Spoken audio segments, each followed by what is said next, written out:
Heyo everybody, Haku here with my review for Kokkoku episode 12, the final episode, because I highly doubt we'll be getting a season 2. But either way, before I get into it, the way I usually do these for the last episode of a series is, or a season, I'll talk about the episode and give the review score for the episode, same as usual, but then I'll talk about the show or season as a whole, give a score for the show/season as a whole. So either way, let's talk about this one. I thought it was damn great. It's the best finale I've seen so far this season. Because so far, the other finales this season, the only things I think that I'm watching that have ended already have been slice of life shows. I was like, slice of lives? What would the plural of that be? But most of their finales were pretty normal, so it was good to have like a big wrap up the series kind of finale. So either way, starting at the beginning, they discuss things about what to do with the baby and say, Sagawa shouldn't have memories, it'll be fine. Juri then frees Majima, and it happened kind of quickly and briefly, and I kind of wish we had more of it. But either way, she does the same for Sako and Shiomi.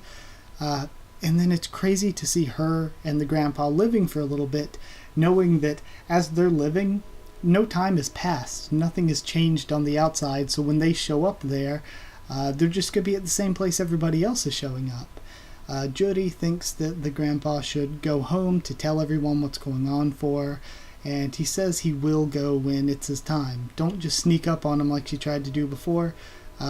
He will while he still has his physical and mental capabilities.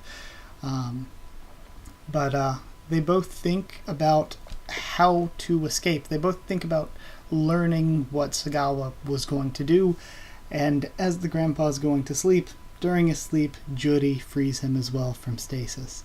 So, and she does it because she doesn't want things to drag on. So then she says herself, she lives like a thief, pretty much just living off what this stalled world has to give her and the baby to survive on, and her raising the baby in that time. It was just so incredible. We get to see day 63 all the way day 132, and she takes Sagawa to see her sister, which was just so cute. And then she thinks about freezing him for a bit and stops herself, and then thinks, no, I've got to do it. And so she finally frees Sagawa from stasis. And then we get to see all of her day-to-day activities stuck in stasis alone, which was absolutely incredible. The best part of probably the show as a whole, because of both the hopelessness of it, but just the sacrifice that she made for everybody else being stuck there. So we cut through like day 138, day 140, 145, 147, 151, 160, 167, 179. We keep going through them, 185, 192, 197.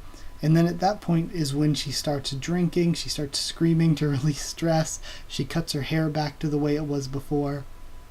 And finally, on day 213, she leaves a note and says she's leaving the house, just to go.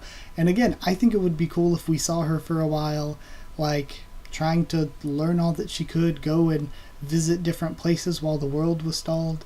It'd be cool to see more of that. But as she leaves, she's going around doing all this different stuff, and she keeps telling herself, okay, no depressing thoughts, no depressing thoughts. And she sees this oarfish specter that we still don't, they could totally do another season, whether it featured the same characters or not, because there's so much we don't understand or know about here. No clue what the oarfish specter was, but we saw it at the very beginning of the show, I believe. And I think it was the thing that the eye was taken out by the guy to make the stone. So the Oarfish Spectre is there. Juri loses her will. She's like, I've done all that I came here to do. And she starts turning into a handler or a herald when Tobino bumps into her and saves her. And then she feels like she's being pulled. So she wants to go back, and she sees this light. And she ends up pulling in this lady. And this is very, very Deus Ex Machina, but whatever. She was the wife of the person who made the stone, and he died in 1880.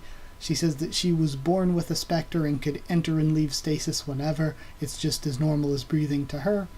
And he was the first person that, instead of trying to kill her or chasing her off or whatever, ran away with her.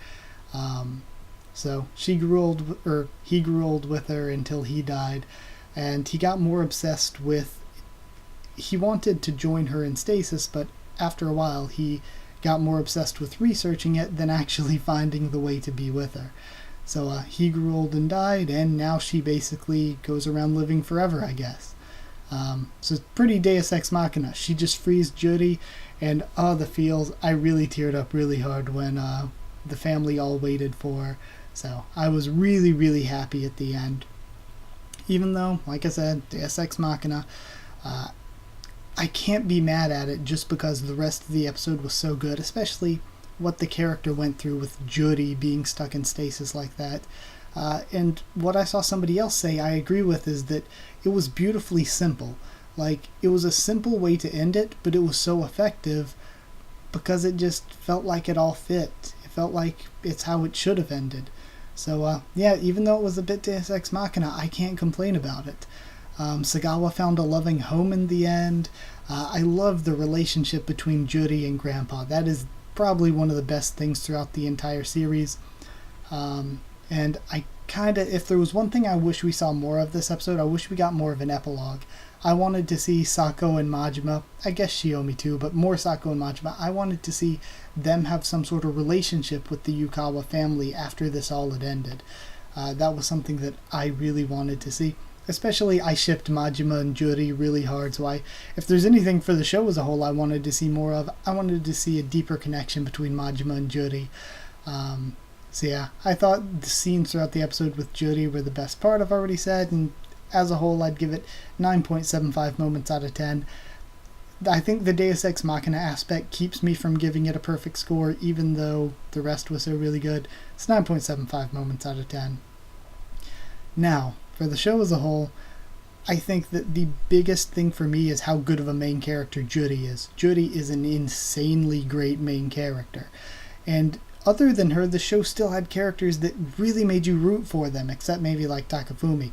But I came to really root for Majima and Grandpa and Tsubasa and Sako and Makoto. And I feel like it had a well-developed antagonist in Sagawa, because Sagawa was the antagonist, but he never really seemed super duper evil or anything. He just had his reasons. And the setting itself is obviously really, really cool.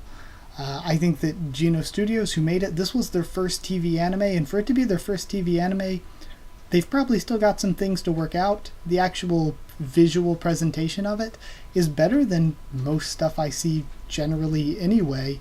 It certainly wasn't perfect. It wasn't at the quality of like Trigger or some really crazy good studios, or Studio Bones maybe is another really good one usually. But still, for the first TV anime, it was really great. And in a few weeks they have Golden Kamui starting. And I'm really excited for that. So I'm going to be watching that too, but probably not reviewing it. But yeah, as a whole too, I feel like the last two episodes were really, really great. But comparing it to Colors, for what I'd say is the anime of the season, I would say Colors, because Colors I feel like was like basically a 9 out of 10 basically every single week. It was just very, very consistent. Whereas here we would have some episodes that were like basically a 10 or very close to 10, and then some that were kind of like an 8 out of 10. Like it had some low points between the high points. It wasn't just really a great thing to watch every single week. I mean, see, this is where it gets hard to explain, because it just not so much as Colors. Like, that's the hard thing when you have two really, really great shows out of 10 or really, really great shows to compare to one another. But I'd give this 9 moments out of 10. Same as I gave the episode, I would give the show as a whole. And it's the same score I gave Colors. Even though I think Colors is the anime of the season, they're both 9 out of 10 shows. And that's about what the average of my episode scores was. The average of my episode scores was 8.9, but I'm bumping that up to 9. So yeah, that's it for the show. I hope you enjoyed my reviews of it. I hope you enjoyed this. Like if you did like it, and comment down there to tell me what you thought of my thoughts of the episode and of the show. Subscribe for more anime, much more on the channel. I made a video a few days ago where I discussed what I'll be watching next season, what I'll be reviewing. So if you're interested, go there for suggestion, or to suggest stuff to me, or go there if you want more information on what's airing and what I'll be watching and stuff. Follow on Twitter if you want. I can try to keep you updated there and stuff for the channel. If you want a link to our Discord server, just ask and I'll give you one. That's it. Thank you once again for watching. I'll see you all next time.